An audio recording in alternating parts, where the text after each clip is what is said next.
It started with a photograph. That's how it always starts, isn't it? I was 3 hours deep into a digitized archive of 19th century circus promotional materials, the kind of rabbit hole you fall into when you're supposed to be doing something else entirely, when I found it. A sepia-toned cabinet card circa 1880 from a travelling American exhibition. 2 men in top hats stand at chest level to a third figure. The third figure is not standing on a platform. There is no force perspective trick that I can identify with any confidence. No box beneath his feet. No camera angle that would obviously explain away the proportion. He is simply large. Enormously, unsettlingly large. The caption read, "The celebrated giant, a marvel of nature, or the finest deception in showmanship." And I remember sitting back in my chair and thinking, why are those the only 2 options? Why, in the framing of the era itself, was the dominant cultural script for encountering a very large human being either a wonder of nature or a trick? Why was the hoax explanation so aggressively preloaded into the presentation, almost as if someone needed the audience to choose it? That question lodged in me like a splinter. The deeper I went into the archive, the more that splinter worked its way inward. What I found was not a single curiosity. It was a pattern. A repeating, cross-continental, suspiciously well-coordinated pattern that, once you see it, you genuinely cannot unsee.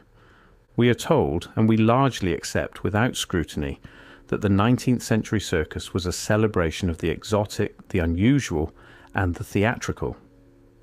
P.T. Barnum's famous maxim, "There's a sucker born every minute," has been so thoroughly absorbed into our cultural DNA that we use it as a lens through which we interpret the entire era.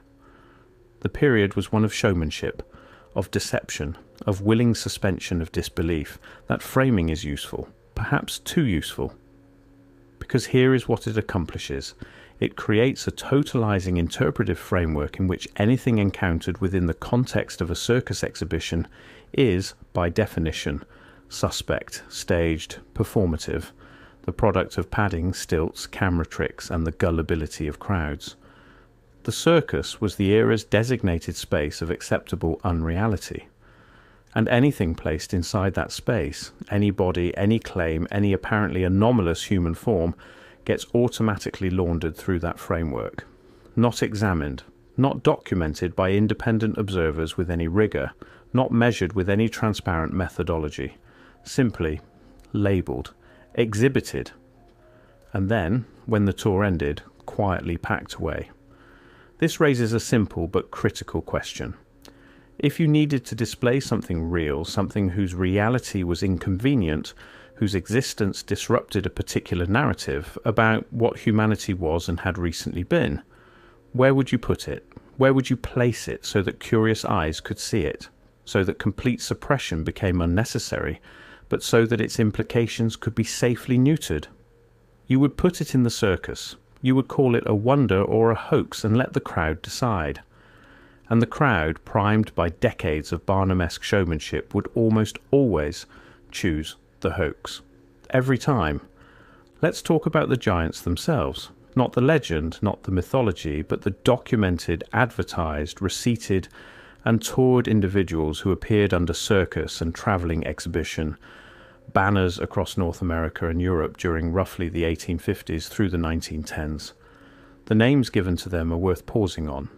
Colonel Routh Goshen, the Arabian Giant; Captain Martin Van Buren Bates, the Kentucky Giant; Angus McCaskill, the Cape Breton Giant; Chang Yu Sing, the Chinese Giant; Edouard Beaupré, the Willow Bunch Giant; Ella Ewing, the Missouri Giantess; and dozens more from Sweden, from Russia, from the Ottoman territories, from Brazil, from the African continent. The pattern repeats with unsettling precision across every continent that had been recently, within living memory, part of the great disruption that some researchers associate with a pre-existing, far older global civilization. Across every region where old maps, old buildings, old infrastructure of contested origin still stands in some form. in every place where the bones of the earth still seem to carry the architectural memory of something that came before the world we were told began. All of them appear fully formed in the exhibition record. Almost none of them have robust documentation of their earlier lives, orphaned histories, vague origins, geographic attributions that shift between promotional materials. Arabian, Kentucky, Chinese, labels of convenience, not biography. And here's the strangest part. When you attempt to trace their lineages backward, to find the family records, the birth documents, the parish registers, the census notations that should, in the increasingly bureaucratic 19th century, exist in abundance, the trail goes thin. Very thin. In some cases, it effectively vanishes. Why? Now, I want to be careful here. I'm not a biologist, I'm not a physician, and I am not going to make definitive claims about what human physiology can and cannot produce. But I am going to note something that the evidence appears to suggest, and I am going to ask you to sit with it. The officially recorded heights of the so-called circus giants of the 19th century cluster in a remarkably narrow band. 7 feet 8 inches, 7 feet 11 inches, 8 feet 2 inches. The most famous cases hover just below or around the 8-foot threshold, with a small number of outliers pushing beyond it. This is presented as the natural upper limit of extraordinary human variation. The medical literature of the era frames it as pathological gigantism, acromegaly, pituitary abnormality. The circus framing reinforced this. Here was a body produced by malfunction, by excess, by nature gone wrong. But consider the skeletal record. Not the circus record, the skeletal record. Reports of excavated remains appearing throughout the 19th century in newspaper accounts from across the continental United States, from Ireland, from Turkey, from Peru, from the islands of the Pacific, describing bones of apparently human morphology at dimensions that exceed the circus-era figures considerably. 9 feet, 10 feet, 12 feet in the most extreme accounts. These reports are almost universally dismissed today on the grounds that they appeared in newspapers, and 19th century newspapers were sensationalist, unreliable, and editorially undisciplined. The official explanation collapses right here for me, on that point alone, because the same newspapers that are deemed too unreliable to transmit accurate skeletal measurements are considered entirely reliable when they document elections, legal proceedings, business transactions, and the statements of presidents. We trust them selectively. We trust them when their testimony confirms the world we expect, and we dismiss them when their testimony unsettles it. Why? Here is where we arrive at something that I find genuinely impossible to ignore, no matter how many times I approach it from a skeptical angle. The campaign to frame large human individuals as circus performers, as entertainments, as pathologies, as hoaxes or marvels, was not an American phenomenon. It was not a British phenomenon. It was not even a Western phenomenon. It was global, simultaneous, and extraordinarily well coordinated for a world that did not have telecommunications.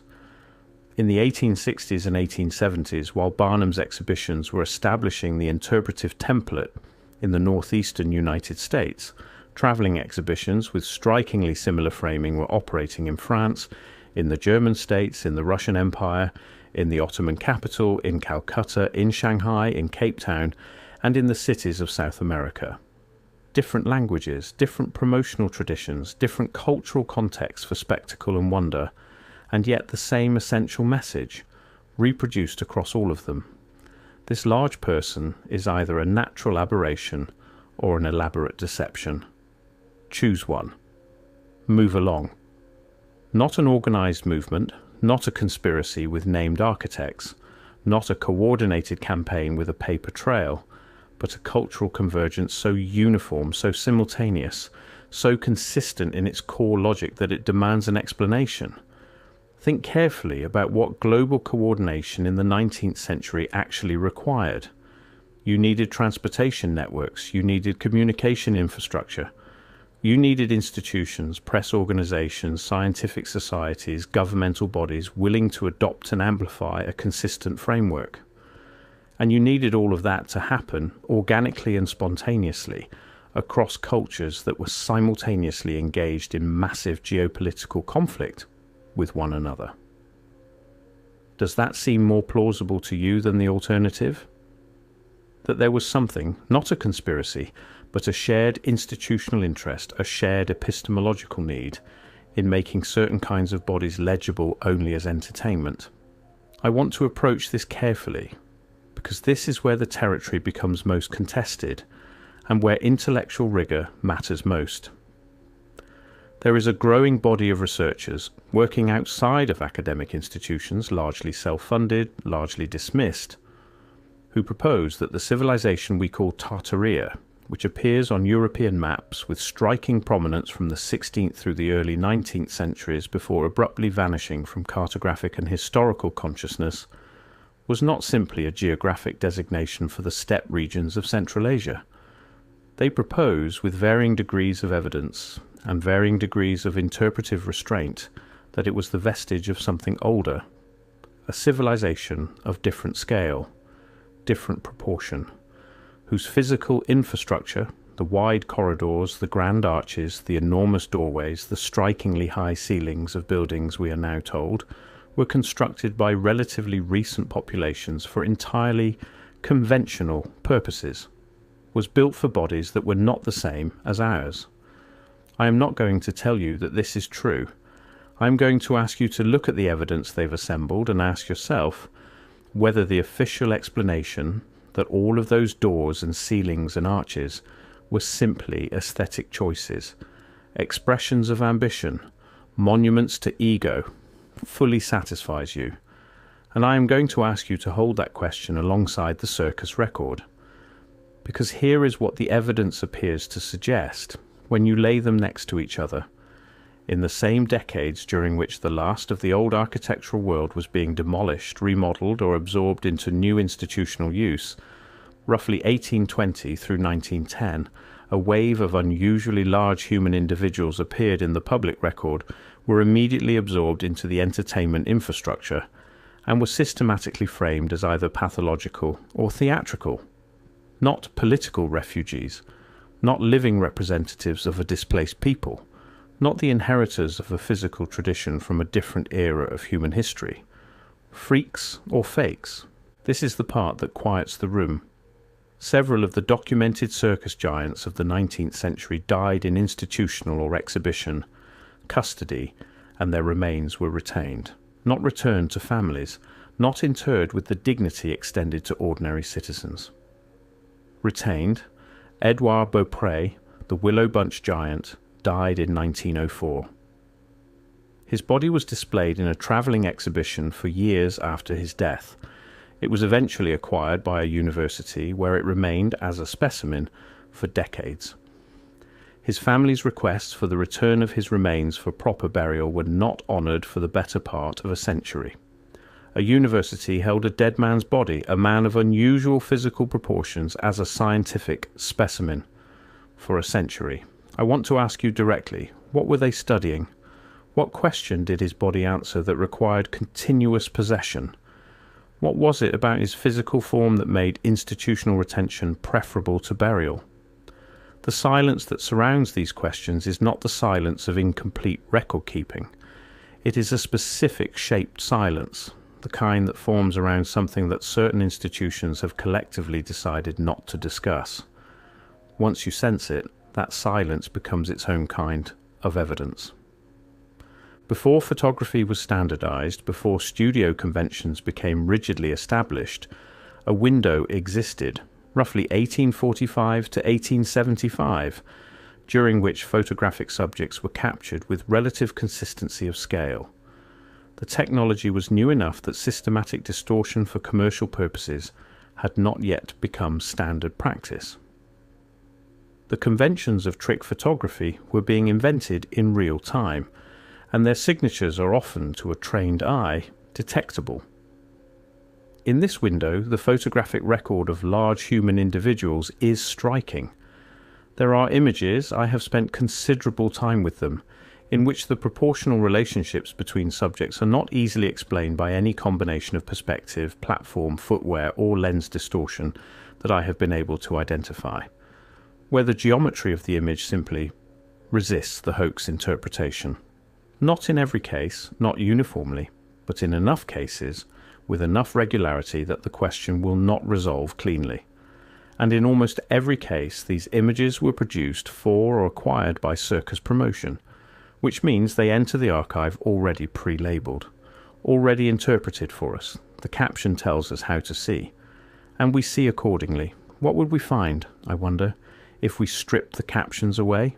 If we looked at the photographs, as light hitting a sensitized surface and recording what was there, rather than as circus ephemera? If we asked not, is this trick convincing? But what would have to be true for this not to be a trick? The circus giant, as a sustained, prominent, repeating exhibition phenomenon, essentially vanishes from the public record in the first decades of the 20th century.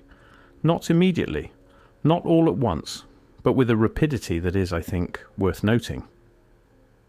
The early 1900s bring new institutional frameworks, the modern research hospital, the newly professionalized discipline of anthropology, the consolidating authority of national museums and scientific societies. The human body, especially the unusual human body, is gradually transferred out of the exhibition economy and into the scientific one. The circus freak gives way to the medical case study.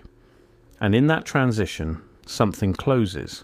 The medical case study is a controlled genre. It circulates within professional networks, behind the paywalls of academic journals, within the institutional walls of teaching hospitals. It is not public. It is not available for independent examination. It is interpreted by credentialed professionals and reported in terms that the layperson is expected to accept on authority.